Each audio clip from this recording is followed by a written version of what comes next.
Labyrinths is brought to you by Knox Robinson Productions. Please consider becoming a patron. For as little as $5 a month, you can listen to Labyrinths ad-free. Visit patreon.com/Knox Robinson to learn more. My dad supposedly had brain tuberculosis, and we don't really have encephalitic tuberculosis in America. I remember it was supposedly very unprecedented, but he kept living. And if you look up encephalitic tuberculosis on like the CDC website, it will just say like, you're probably dead already. I mean, the CDC tends to be kind of hilariously optimistic and try to tamp down panic. So if they're telling you you're dead meat, like you're beyond dead meat. But he lived, but then he would go home and he would get sick again and go into the hospital again. And it just kind of kept repeating. And finally he died. And in that time, I was getting phone calls from family members, sort of unsolicited, saying, the doctors in the hospital filed adult protective service claims, like there are multiple of them, independently of one another, supposedly. And so that's all kind of happening. At the same time, I found a breast lump. I went to the doctor, and it was nothing. But I couldn't accept that. I was completely non-functional. I mean, I couldn't eat, I couldn't sleep, I couldn't move. I mean, my husband had to take off like a week of work just to sit with me. I mean, it was very, very bad. Finally, it was so bad that I was so desperate. I went to the therapy center, which was free at my graduate school. I can vividly remember when they triaged me in, because I was just like hyperventilating in the waiting room. Like I had no shame or dignity about any of this. Like it was beyond that point. Sure. You don't get to choose when you hyperventilate. I've been there. And so they were just like, it was supposed to be like a semester wait, but they were like, get this person into the office. So I'm filling out these forms, and there's all these questions about my mom and my dad. Like, did they have psychiatric issues? And I actually remember saying out loud under my breath, what does my mom have to do with any of this? I was so frustrated that they wouldn't just talk to me about this unending anxiety that I was dying of cancer that doctors had told me I wasn't dying of. And so it was through meeting with this doctor that I think, I can't remember precisely, but what I believe happened is that I would just say things like, well, yes, like I was sick a lot, and so maybe that feeds into this anxiety. And then I think the things that were quite normal to me would come out. But a psychologist hearing the amount of morphine I was on, they would stop me and they would ask me to probe, like, why did you need that? And I would say, well, because I had fibromyalgia. Who told you you had fibromyalgia? Well, my mom. Feeling lost? Then you're in the right place. I'm Amanda Knox. And I'm Christopher Robinson. And this is Labyrinths.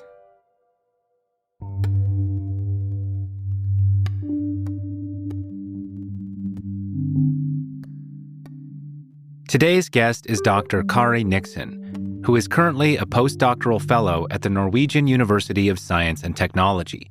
She also teaches English at Whitworth University. Her research focuses on the social nexus of death, disease, and community, and particularly for our purposes here, how illness impacts identity. Ironically, she chose this focus of study before she even realized that she herself was a survivor of factitious disorder imposed on another, also known as Munchausen syndrome by proxy. Perhaps the best-known case in recent years is that of Gypsy Rose Blanchard, who was abused by her mother for decades, led to believe she had disorders such as leukemia and muscular dystrophy. She was forced to use a wheelchair, though she could walk. She was starved, kept in her home as a prisoner, and subjected to painful, unnecessary medical treatments and surgeries, all so that her mother, Dee Dee, could garner sympathy, attention, money, and resources. In 2015, Gypsy freed herself from her mother's controlling grasp by conspiring with her boyfriend Nicholas Godejohn to murder Dee Dee. She spent 8 years in prison for her role in that crime, only emerging at the end of 2023. As such, Munchausen by proxy is very much back in the news, and we were glad to connect with an expert who has experienced it firsthand. One thing that might surprise you, given the coverage of cases like Gypsy Rose Blanchard's, is that far more often, this disorder and abuse takes a much more subtle form. Surprisingly enough, this was not something that I consciously chose because of my background. I actually had no real conscious awareness that I was a survivor of Munchausen by proxy when I chose that dissertation topic. I thought that I was just randomly interested in the subject. And my dissertation research was it was in the Victorian era. I studied Victorian literature. And so I studied the ways different family structures shifted around an ill individual. So, for example, I have chapters on sexually transmitted disease and what the revelation of sexually transmitted disease does to a romantic partnership. So, it wasn't in any way mirroring what I had gone through. And in fact, I think that there's almost no chapter on mothers and daughters. Yet, midway through my dissertation, I realized that I had lived through Munchausen by proxy, and I think the connections are pretty obvious. And perhaps I stayed away from the mother-daughter relationship purposely without realizing it in a way, because I have a father-daughter relationship, and I have married couples and dating couples and community relationships, but actually, now I'm thinking about this for the first time. Conspicuously, no mother-daughter relationships. That is fascinating. How were you feeling at the time that you were in grad school? What I remember is at the time, I really didn't identify with being an ill person at all. I certainly still believed that I had been ill, but enough time had passed that I really didn't even worry about relapses. So when did you come across the Munchausen by proxy idea in your research? My first PhD that I began, though I did not finish, I dropped out after a semester, was in clinical psychology and primarily psychopathology. So I knew of the concept from then, but really never thought about it at all. I mean, I remember a friend in college telling me that they were a survivor of Munchausen by proxy. And I vividly remember sitting at the breakfast table with them. We were out for brunch like you do all the time in college. And I was like, that's messed up. Like, I'm really sorry that happened to you. Like, nothing. No awareness whatsoever. No glimmers of recognition, And then she recommended a memoir to me called Sickened by Julia Gregory, and I read it with the distanced clinical observation of a psych student to whom this had never happened. Fascinating. In a weird way, I can say in almost like a double-blind study way, this was neither like suggested to me, like, because I was clearly not suggestible. I was very completely unaware in a way. But I would have told you in that same breath, like, yes, I was on morphine throughout high school, but I needed the morphine and my mother saved me, even as I'm reading. So in a way, it's kind of nice. It's very funny for me to look back on and see how dense I kind of was. But it does prove to me when in a way, where I'm never going to get a confession from my mother, right? There's never going to be the external proof that I might want. Mm-hmm. It kind of helps me know that this wasn't suggested to me by any external source. In fact, I was quite resistant to any suggestions. And at the same time, these weren't memories I recovered later. They were always things I always remembered. I just didn't know they were different or significant in any way. As you heard at the top of this episode, her breakthrough in understanding came in the wake of her father's strange fluctuating health with his supposed diagnosis of brain tuberculosis and doctors filing protective service claims, and her own overwhelming anxiety that she would die of cancer after finding a breast lump. Going into triage for an anxiety attack, she was finally met with questions that forced her to confront her mother's role in her history of illness. I think in general, Munchausen by proxy, in many cases, this is just my personal opinion, it's something that doesn't hold up very long to any sort of detailed scrutiny. Mm-hmm. But I think that these abusers are very good at creating situations where there's not chances for detailed scrutiny. Right. So it very much felt like the moment I asked questions, and of course I was kind of probably motivated too by my dad's death and family members calling me as well, to say, what did I really need to be on morphine? Was there a good reason for a 15-year-old that weighed 80 pounds to be on 80 milligrams of morphine every day? And as I said, once you ask that question, especially, I know you're a mom. I wasn't a mom then, but now I am, and I'm like, oh fuck no, there's no good reason. Yeah. Yeah, so yeah, it wasn't any like one momentous, like I wish there was this cool movie moment, but it was this very slow Mm. process of even thinking to ask questions that most of us probably never would need to ask about our mothers. I think you bring up a similar point sometimes, that like we would all like to think that the justice system works and that these things just wouldn't happen to us. So it's easier for us to make assumptions and stereotypes than question how dangerous the world might be at any given moment. Mm-hmm. And I think it's something similar. I mean, who in their right mind is going to say, like, oh, when I had pneumonia that one time, was my mom lying to me about that? And everything I knew is false. Like, most of us are going to need a huge, like, impetus to ask that question. But what I found with Munchausen by proxy is once the question's asked, it kind of reveals itself to be a mirage very, very quickly. I think one of the things that really inspired me about what you're attempting to do, which is get more people to understand and appreciate Munchausen by proxy, is to talk a little bit about how subtle it is, because the way that you see it portrayed in the classic, Netflix documentary is the mother's like secretly injecting bacteria into her child or like pouring, like we've all seen The Sixth Sense, Yes. where the mom is pouring like pine sol poisoning, Right. actively poisoning a child. But in reality, Munchausen by proxy, yes, it can come in those extreme forms, but that's more rare. What do you normally see? And for instance, what did you see in your own personal experience? I think I'll start broad with answering that, which is kind of using more of my expertise as a medical humanities professor to kind of frame the problem sort of backwards.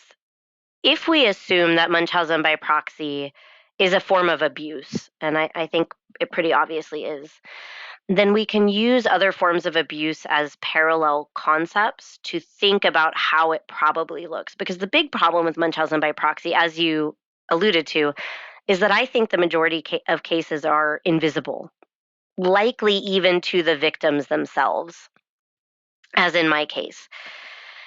So, I mean, obviously, abuse can work many different ways. But if you just take, let's say, a domestic violence situation with a boyfriend that is abusing his partner, does that boyfriend want everybody around his partner to notice her black eyes?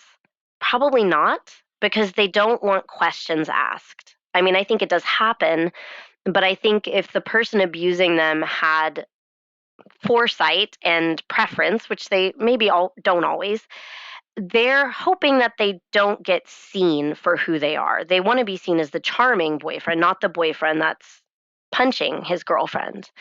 I think the same is obviously true about sexual abuse. The person does not want to be seen as a sexual abuser.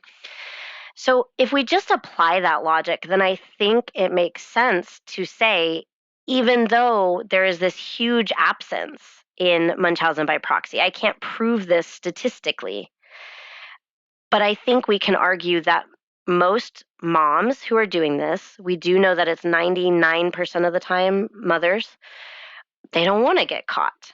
Number one, an abuser usually doesn't want repercussions. Number two, in the case of the Munchausen by proxy mom, it's kind of crass to say it this way, but they're losing their source of their sort of the fuel. If they don't have somebody to get attention by proxy of, then they've lost everything. Right. Theoretically, an abusive man can get another partner. Right. But you can't just get another kid. It's hard. Now, they often do get foster children, but that still is a process, right? So I think that there are higher stakes for them flying under the radar. And flying under the radar means being more subtle. I think that we have some confirmation and selection biases in what we see most often, because what we see most often are the ones who got caught. I mean, for lack of a better phrase, they flew too close to the sun. They pushed it too far, the scam. Mm, And they perhaps, let's say, did something like claim their child has cancer, which is objectively verifiable. right. When you claim my daughter is having psychotic episodes that she doesn't remember, nobody can really refute that. Right. She has chronic pain that is, there's no reason for it, but she does. I promise she does. Yeah. So, and we do know, so we know a few things statistically. Most studies of Munchausen by proxy say that it is probably vastly underdiagnosed. So if you Google how prevalent is it, most experts think that's probably a very, very low estimate. I would say that it's underdiagnosed because we're not seeing the full picture. We've been led by media, both journalism and novels and movies, to believe that it looks like this one extreme form of faking cancer or being in a wheelchair. So we don't actually know or see the other incidences for what they are. I think we saw a similar thing, dynamic with sexual abuse in like the 70s, where we started saying that, or even the Me Too movement, where we started saying that if you're drunk and passed out, it's still rape if somebody has sex with you when you can't consent. Right. It took a while to recognize those spectrum, and I think we need to get there with Munchausen by proxy. But we do think it's more common than we realize. We know that it's almost exclusively mothers. And we know that most of the time it begins with an actual presenting problem. That means that usually there is something the child is complaining about. And I think that's a myth we need to reveal, that it's not usually that they're just causing an illness. It does happen. But again, those are the people flying too close to the sun and pushing the scam way too far. Most of them, the kid is maybe nauseous a lot and they take it too far. In my case, I did have pain. I was telling her I had pain. And I've seen a lot of victims when, even once they realize that this happened to them, myself included, they self gaslight and say, like, well, it wasn't her fault because I Mm, did say something hurt, and maybe I had psychosomatic pain issues. I very much think that I did. That doesn't justify what happened. So I do think right. there's also some definitional changes that need to happen. For a long time, we defined Munchausen by the mother's motivation, but now experts are saying we don't define any other condition like drug abuse or anything based on motivation, which we can't ever know. We define it based on the harms and the impact. Mm-hmm. And I think that's important too, because for me as a victim, for instance, when I get into a headspace where I say, well, maybe she didn't know, maybe she was a victim of the opioid epidemic and she didn't understand. No, like she still had a duty to protect me from harm. And what we know is that being on that much opiates is harmful to a child. So I think that also makes it clearer for victims. For me, I think just telling my story, because most people don't have access to the tens of thousands of dollars of free therapy that helped me understand. But when I've told my story just to anybody who will listen, I mean, like dentists, massage therapists, like just anybody, like I have maybe not that many skills, but screaming a lot about things I care about is one. The number of people that I would encounter that would kind of go pale when I was talking and say that that had happened to them, but they didn't realize that it was abuse. Mm, That's when I really realized that I had to tell my story, because if I didn't understand what happened to me and these people didn't understand until they heard somebody else give them an example that they recognized, then I think the first stop to stopping this sort of feedback loop of thinking that it's only these extreme cases is to talk about the less extreme cases. But it's really hard because, even journalists typically don't want to hear that. It's not marketable. why not? It doesn't, I mean, you're probably one of the biggest victims of journalistic stereotypes. I mean, it's not interesting, right? I mean, It doesn't go far enough, and therefore it's not no. interesting.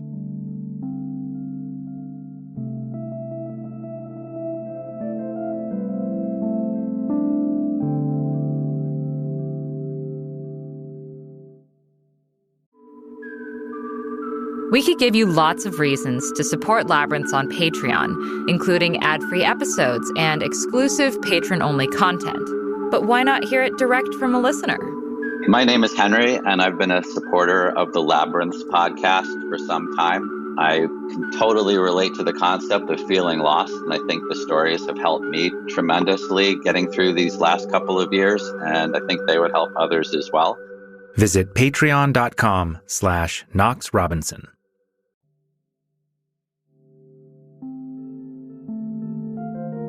Tell me some of those stories that gets people to go, oh, I didn't know. What are we looking at here specifically? Yeah, I think the biggest one, I've already said that I was on very high doses of morphine for 2 years. That's probably the biggest extreme of my story.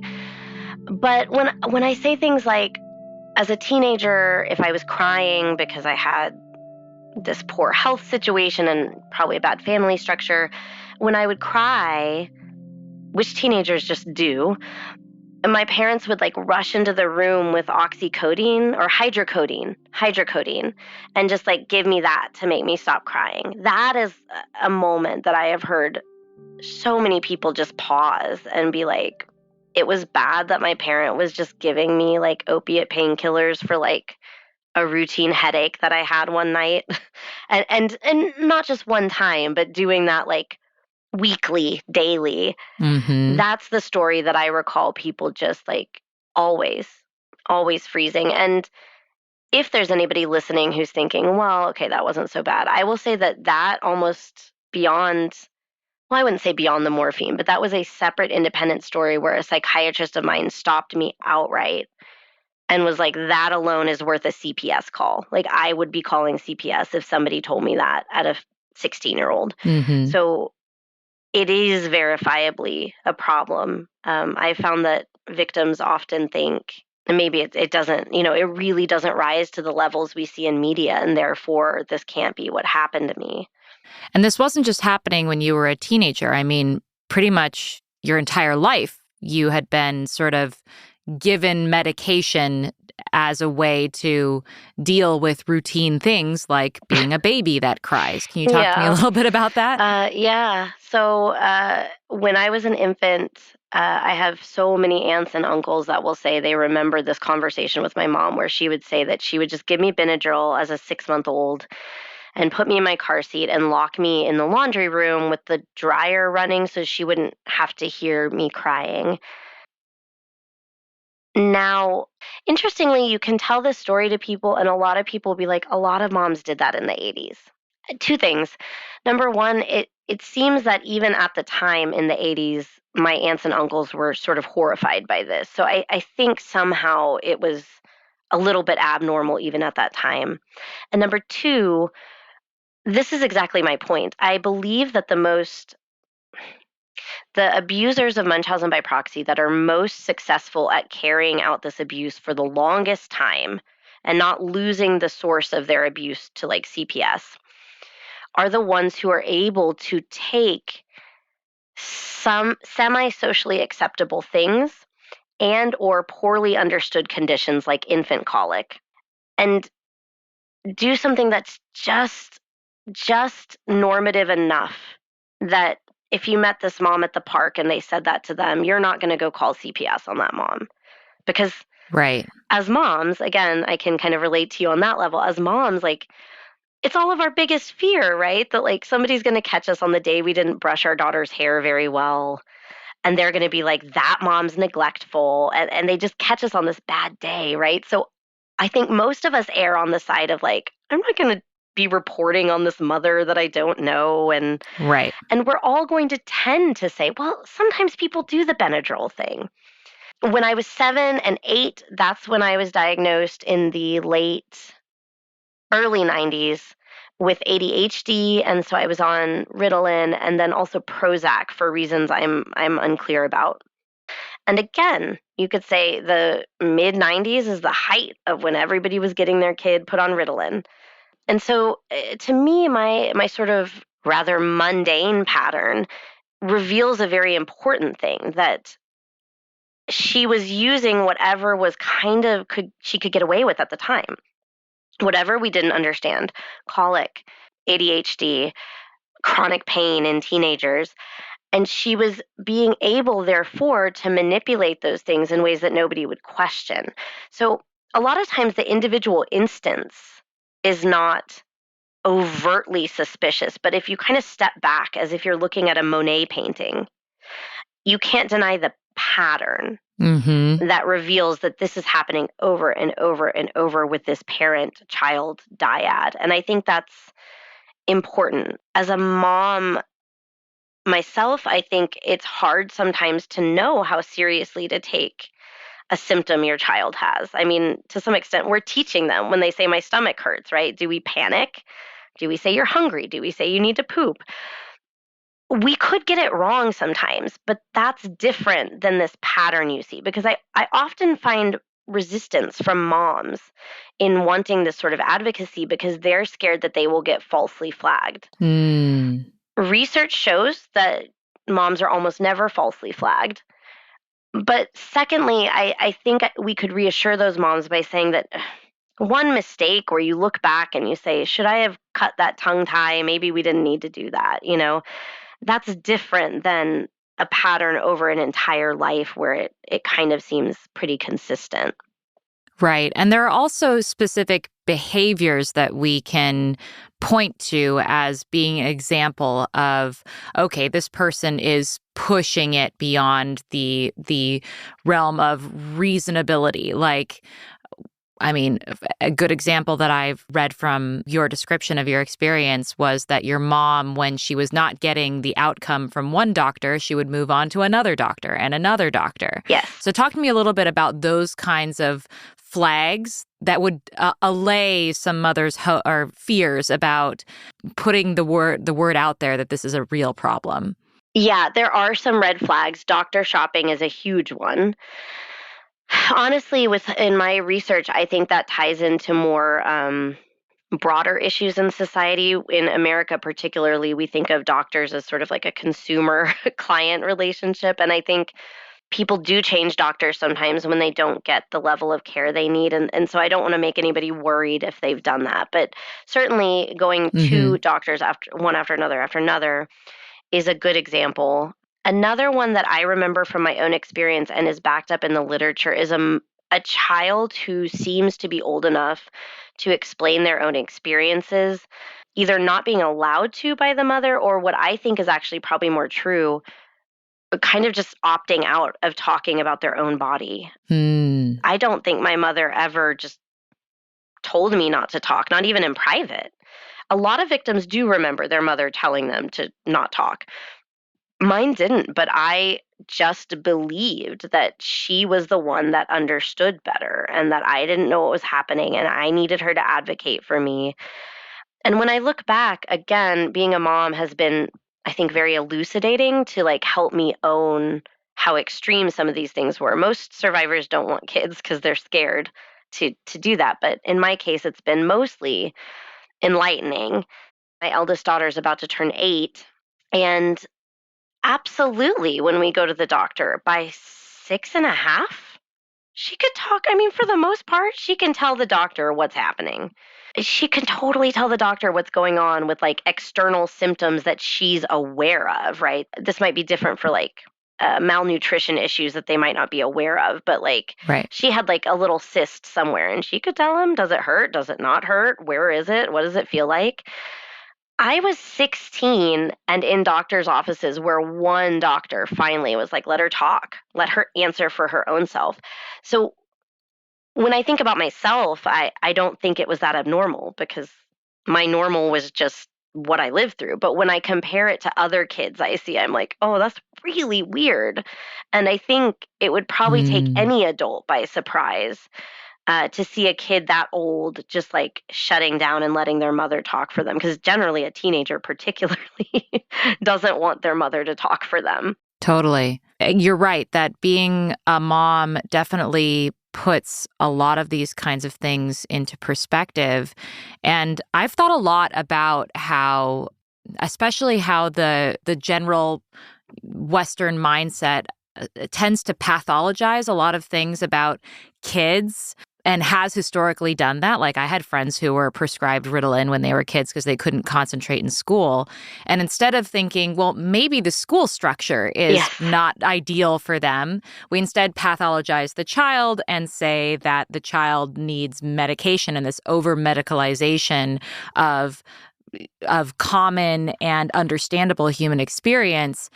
And I wonder if like there's something similar to that with the psychology of what was going on with your mom, because like is there something perhaps understandable about, not to say excusable, but like can we understand how a mom can sort of become addicted to the idea that she can control her daughter's or child's symptoms and have this sort of relationship with them where there is this ongoing interdependency? And is that a symptom of our society anyway? Have you given any thought to that? So much thought. I'm so glad you asked.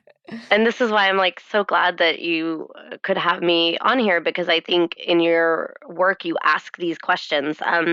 So because I study the Victorian era, I do a lot with gender norms coming out of that era. And I've actually published a book recently, co-authored, called Optimal Motherhood and Other Lies Facebook Told Us, which is not at all about Munchausen by proxy, but for instance, about the double bind many moms find themselves in about formula feeding versus breastfeeding, to name one example. And what we highlight is that women are always trying to find the perfect way to do motherhood because we've been told since the Victorian era that there is a perfect way. And I would add to that in the Victorian era, not only that, but they were told that pretty much the best thing you could do as a human was to be a good mom. And I think, I love teaching the Victorian era because they're such a good straw man. Like so much of them we look at and we're like, ugh, like what a horrible way to talk to people. But then if we examine our society, I think we often find that we're not as much farther advanced from that than we would like to be. I've taught about your case when I talk about Victorian sexual purity narratives and this idea that if somebody's not perfectly pure, they're the Madonna of the whore dialectic. And when I taught that Victorian novel, we watched The Bachelorette from 3 years ago, where the Bachelorette herself was left by a man because he thought she wasn't a virgin. So we often aren't as far advanced as we would like, but I think the Victorians were more open about it. They would just say that they believed these things. So we can almost look in the mirror a little bit more honestly with the Victorians. And I absolutely very much think that Munchausen by proxy has something to show us about the pressures we put on mothers. I don't excuse her behavior, but as a scholar, I have to understand it. And I think there are uncomfortable questions that we don't want to ask because we don't want to even borderline on excusing it. But I think we have a society where there's no acceptable way to admit that one is unhappy with and maybe not good at being a mother and still be seen as a valuable human. I think she was unhappy. It could have been postpartum depression. I mostly think that my personality overwhelmed her. My youngest daughter is exactly how I was described by every adult, both her and ones that didn't pathologize me. My youngest daughter is exactly like that. And of course, like any mom, there are days where I'm like, oh my God, could you just not be quite so much? But then, of course, at the same time, as a mother who is, I think a bit more constitutionally capable than my mom was, at the same time, I'm like, but this too much is what makes you beautiful, So, but there is that tension, right? And so I have seen with my kids, I'm like, I think this is a moment that she just wanted to stop. And this is a behavior that she just had to quelch. She just had to make it go away. She didn't have the capacity. And to this day, 2023, there's no resources. Who the hell would you go to and be like, I'm not capable of raising my baby? Right. And not have it be just stripped away from you completely. Like it's either one or the other. You either do it alone or you have no baby. And I don't think most people, I think there's probably women out there that would like to admit that they'd rather not have their baby. But they probably can't even admit it to themselves, because in our society, that makes you terrible. Mm. And I think that's where we get infanticide. It's where we get shaken baby syndrome. I think a lot of sad cases possibly could have been avoided if we allowed, some hospitals have like a drop box where you can just take your baby, no harm, no foul, and you say, I can't do it, bye. As awful as that might sound, I think it might be like, we have to admit that women and mothers are humans. And some people, we see it with animals. Some animals just reject their babies. Like, it happens. And if we made an allowance for it, that would not only give a practical outlet, but I think begin to slowly allow mothers to say, I can't do this, and it's okay for me to acknowledge that and give this baby a better life. Mm. That's my belief. Maybe I'm making too much of an excuse for her, but even if I'm not, I think the cultural dynamic is there, where we have told women that you can't admit you're a bad mom, and that also the other side of that coin is that being a good mom is a sort of self-death and martyrdom. And I think some people in a really bad position, they take that too far, of like, this isn't what I wanted. I'm not very good at this, but I get this meaning out of being this like sacrificial martyr to the child. I've been told there's meaning in that.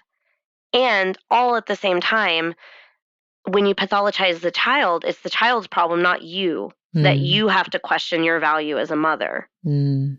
So you not only don't have to self-investigate a really hard question that our society does not allow for easy investigation of, but you very neatly pass that on to the child. So I think for my mom, and maybe many others, I think it was a sort of, this kid isn't what I thought this would be, but thankfully, I can fix her. And then I'm kind of this wonderful person, and they never have to ask the question, was it me that wasn't really cut out to be a mom?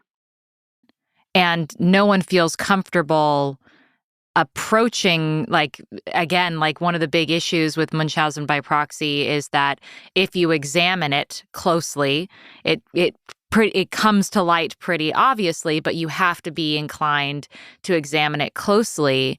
And it sounds like from your own experience, there were a lot of people who had doubts in your background, but none of them were talking to each other. Yeah. And none of them felt like they had, and I completely understand, I don't look at another mom and go, oh, I from observing her every once in a while have some deep understanding of what it's like to be her as a mom. Right. There's this instinct to just say, okay, you're doing your thing and you're figuring it out, and who am I to say anything? So who am I to examine the situation closely? And I completely understand why a lot of women out there who are moms don't want that close examination, and because they feel like their other people's ideas about what's good for their kid is not fully informed, and every kid's different, la la la la la. But at the same time, I can't help but think that as beings that evolved from monkeys that have always lived in social groups of interdependency, maybe this idea that one person is responsible for the upbringing of children is a potentially dangerous situation because we're not entirely built for it. Oh, is there anything? That's a mic drop moment. To that? Yeah. Yeah, no, I think, this is something we cover in our book so much, is in the Western world, we don't have a village. Mm. And particularly in America, and I would argue probably Western Europe, you hack it alone or you're not hacking it as a mom. Yeah, I think, and I think also there, not only support for the mom, but support for the kid, because I can look back and identify times, I live in Norway now, but that's because I was sent to this very odd Norwegian language immersion summer camp every summer in Minnesota. And I think I really fell in love with Norwegian because I fell in love with being in a safe place with adults who looked out for me. Mm. And so, yeah, it's not just the mom, but I think that's huge. But if there were more people actively involved in any one kid's upbringing, then there would be more people to intervene, but also to provide sort of maybe a counterbalancing effect where maybe the kid is sort of more protected against the isolation that abusers try to enforce, for example.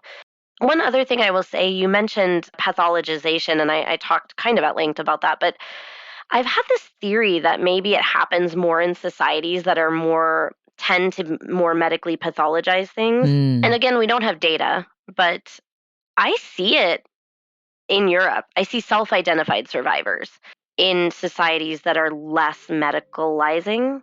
So that's really fascinating to me. And I think one other related issue is that research into poorly understood health issues is also research that will help Munchausen by proxy. So I've tried for a long time to demonstrate to the chronic illness community, who also sometimes resists this because they don't want to be called fakers themselves. But I try to insist that researching fibromyalgia more helps both of us, because then these mothers couldn't exploit chronic fatigue syndrome or Lyme disease. So there's a shared interest in understanding more about these conditions. But I think it also shines a light on the conditions that we just don't care about enough as a society, because those are the ones the moms are able to exploit.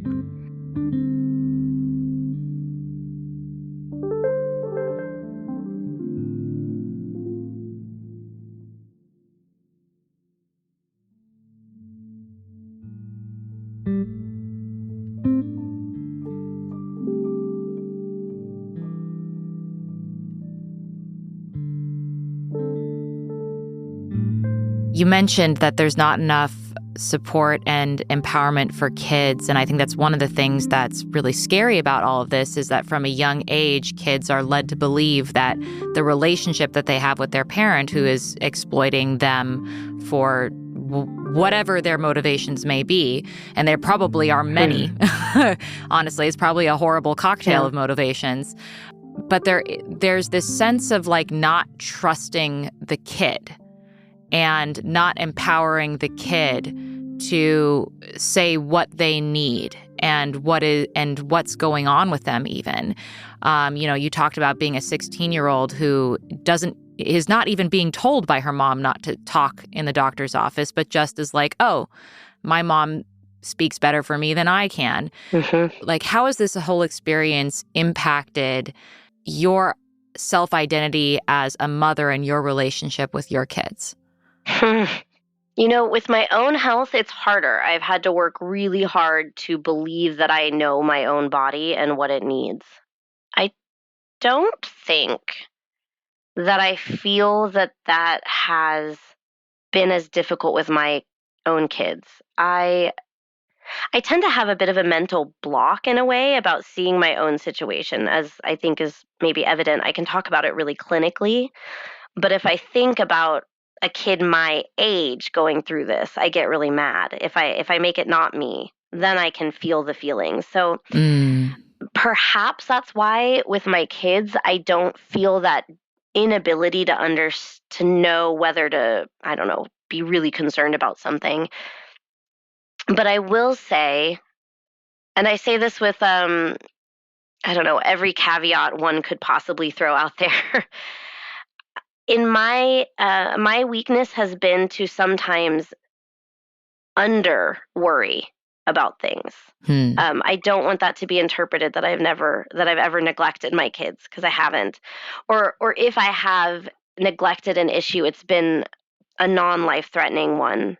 I'm trying to think of a good example that also protects like privacy, because I'm very I don't like to talk about medical issues my kids have, because I don't think that's my business to tell others. But sure. Let's say something like eczema, right? Like a routine concern that I probably tend to not deal with it, because especially my eldest daughter, she's just she doesn't complain about things. Like things that I see later, like other kids have the same issue and they're like, ow, this itches, this hurts. She just doesn't. And so my policy had always kind of been, if the kid isn't complaining, it's not for me to say it's an issue. Right. That's trusting the kid. Yeah. Right. So this is what, I don't want anybody to be like, oh my God, you're a terrible mom. But But then it's tricky because I happen to get a kid that doesn't complain about anything. And so then sometimes when we do go for her routine checkup, the doctor's like, have you noticed this? Like, why isn't... And so I think once we got to Norway, we had a bit more time and space, and we really sat down and thought about these things more. And I was able to, I had enough time to think about like, who could I talk to that I would trust? It wouldn't be another mom because I'm too quick to be like, well, you could be over medicalizing. I don't trust just other moms. And it couldn't just be a doctor because doctors told my mom to give me the things. So I finally was like, okay, if it is a friend that I trust and a mom and a doctor, I will believe them. And so I have two of those in my life. Lucky. And so there would be, yeah.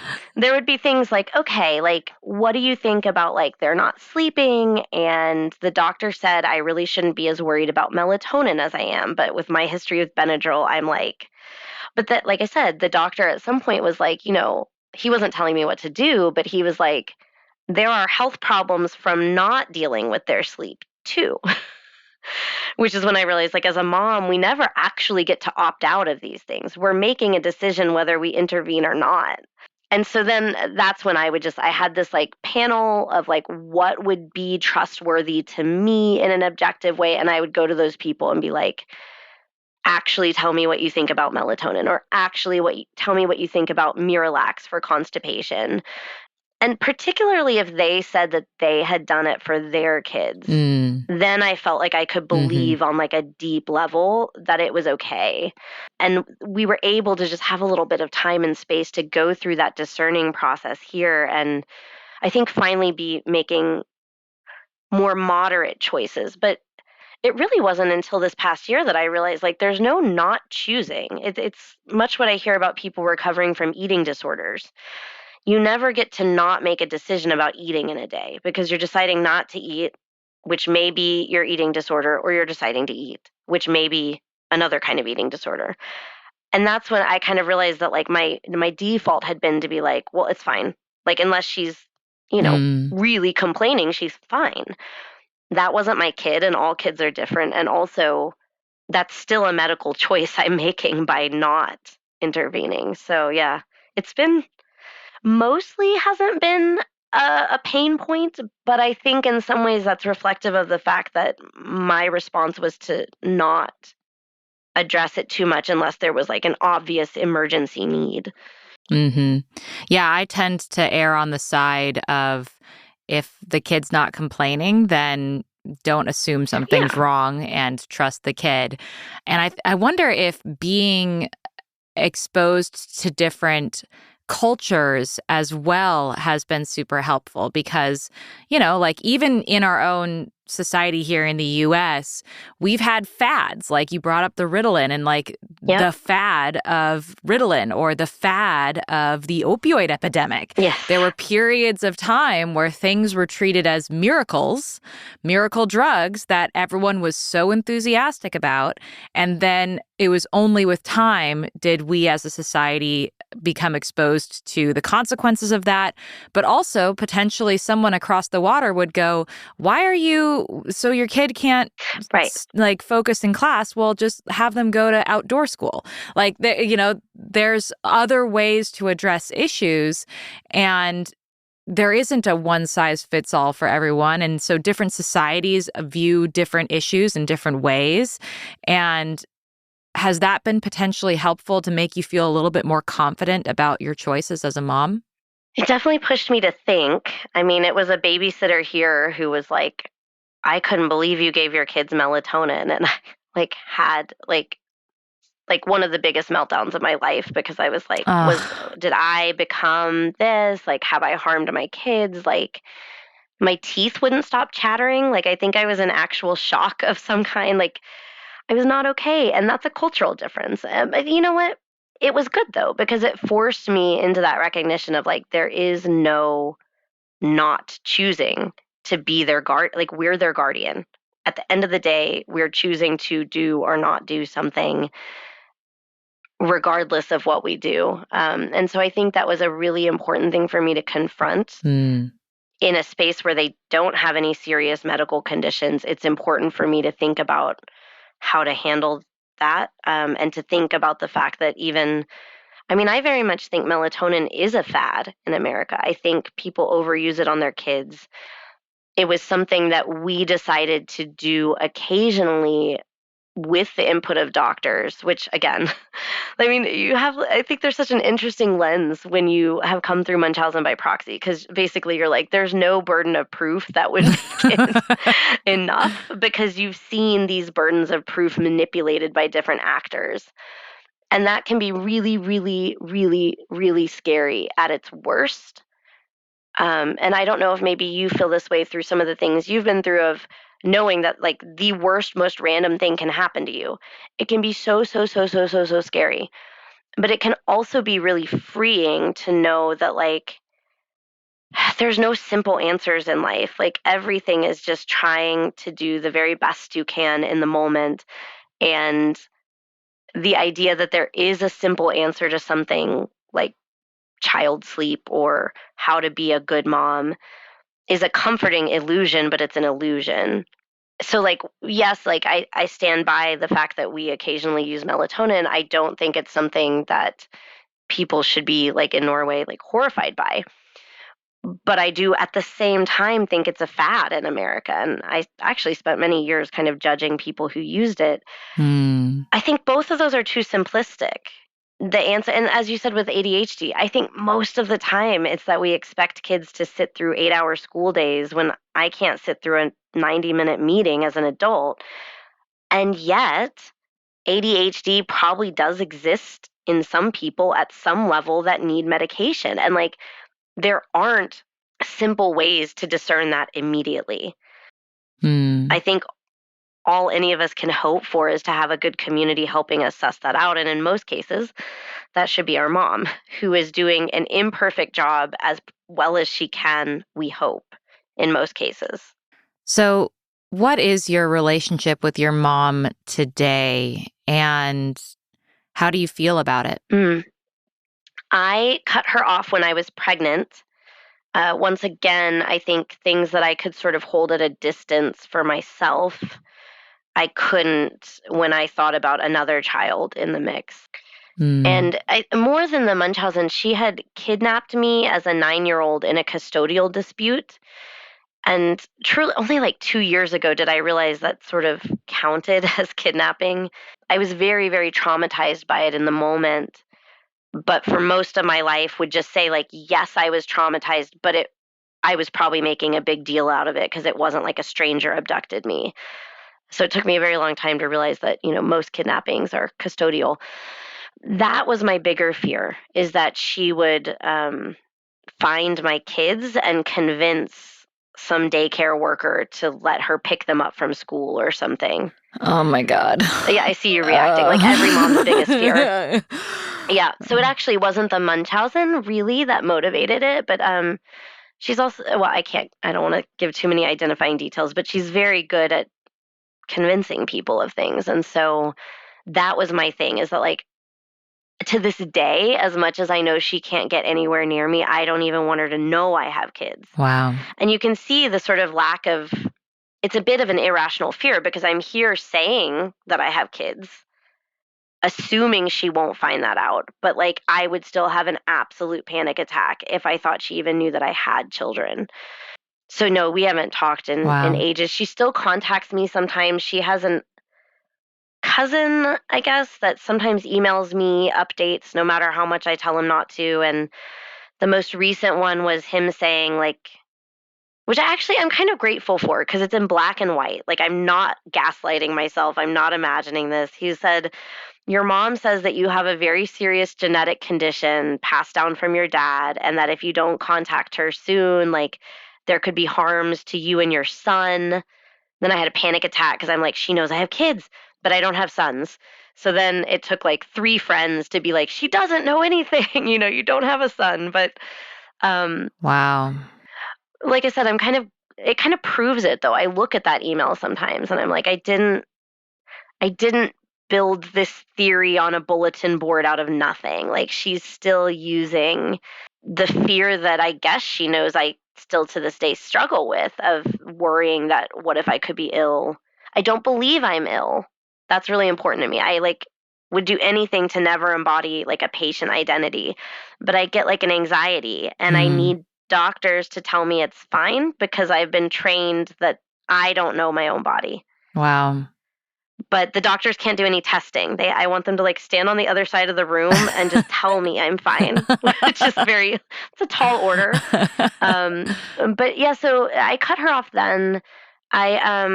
Some cousins that are much older than me were basically my unofficial foster family when I was a child, meaning they couldn't get rights to me, but they just let me live there whenever she would let me.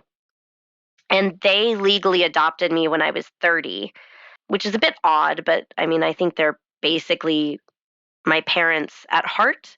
But also, I wanted to make sure I said this. I think if anybody is kind of newly realizing they're a survivor, one really important and reassuring thing to do, if you don't want to get legally adopted, you could just give power of attorney to someone. But you never want to be in a situation where you're in a coma, let's say, and then doctors, not knowing better, give decision making power to that person. Or what was more on the forefront of our minds is if something happened to us and she had any shred of a legal right to my babies, that would just, so I recommend to anyone, it's actually very easy to get adopted as an adult because consenting adults can do whatever they want. Right. But power of attorney, like if this has happened to you, that would be like the first thing I would suggest that I think would let you rest more easily at night. Just to know that there's no situation under the sky in which they could have that authority over you again or anyone you know. Yeah, I mean, it's so telling. It makes sense. Like you know who you trust. I've even had this like thought. This is going to sound terrible, but like ever since I had a daughter, the thought can't help but come into my mind of, oh, well, you know where most sexual abuse of young girls happens is within the family. And suddenly, like, I'm thinking in my head, oh, do any of my male family members tick any boxes that I've never considered before? And, you know, thankfully, I'm feeling really lucky because I don't think so. But like those things go through your mind. Yeah. And when you suddenly are responsible for another person's life in a way that you feel it's a different kind of responsibility than you even feel about your own life. And so like the really deep down feeling of, I would not trust my children with my mom is like a deep, deep truth. And that's hard. Yeah, I could see you reacting to it when I would mention that. But it was also very clarifying, right? I guess, and I hadn't thought about it that way till you mentioned it, but it really took me being pregnant to be like, absolutely fucking not, you know? And like you say, I think that is very revealing to be like, I don't not only want you not in their lives, like I don't want you to know they exist. I want legal protections from across an ocean. Like, yeah, that's really telling. I hadn't thought of it that way. Yeah, it is. Yeah. Like if there was any doubt in your mind, like that's the test. Yeah. Well, is there anything else that you want to tell me about this experience or what you've learned from it that you want to share with people? I think it would just be to reiterate that it's kind of cliche to hear these days, like, don't believe what you hear in media. But in this more depoliticized issue, I think I used to be quite mad at media. I was like angry that novelists would write novels using this as a plot device. I think that still makes me mad. But I would also get really mad at journalists because they would only cover the biggest cases and they would straight up tell me, you're like, this is not marketable, it's been done to death.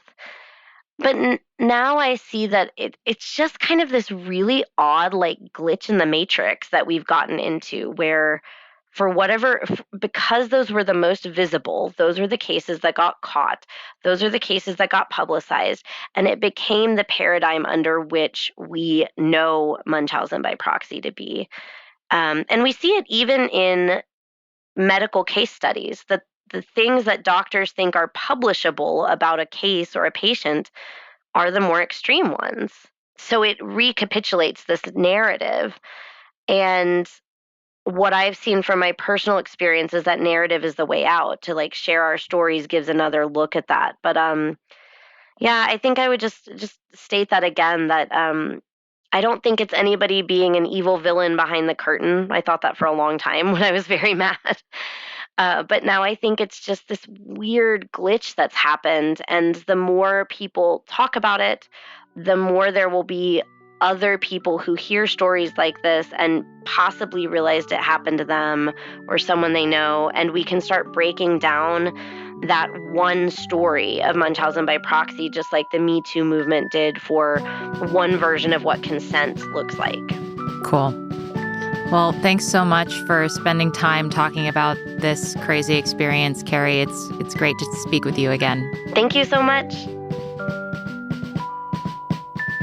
Thanks, as always, for joining us. You can find us on Twitter @Amanda Knox, @ManUnderBridge. You can learn more about our work and how to support it at knoxrobinson.com. And if for any reason you can't leave us a 5-star review, please find someone to be your proxy in shouting about how great Labyrinths is. We depend on word of mouth to grow. Labyrinths is brought to you by Knox Robinson Productions. This episode was written, edited, and produced by us, with theme music by Josh Budo Karp.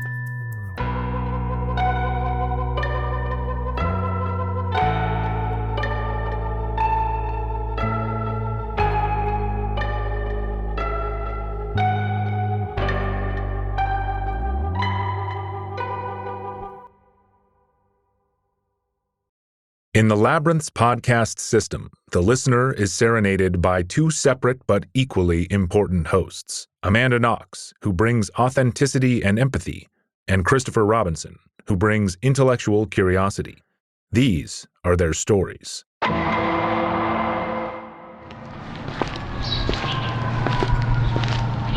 What do you think, Knox? Looks like a podcast junkie, shot up with one too many ads. Should have become a patron from the looks of it. Who wouldn't prefer ad-free episodes and signed books and live video hangouts over overdosing on ads in an alleyway? Don't patronize me, Knox. Leave that to the listener. Visit patreon.com/Knox Robinson.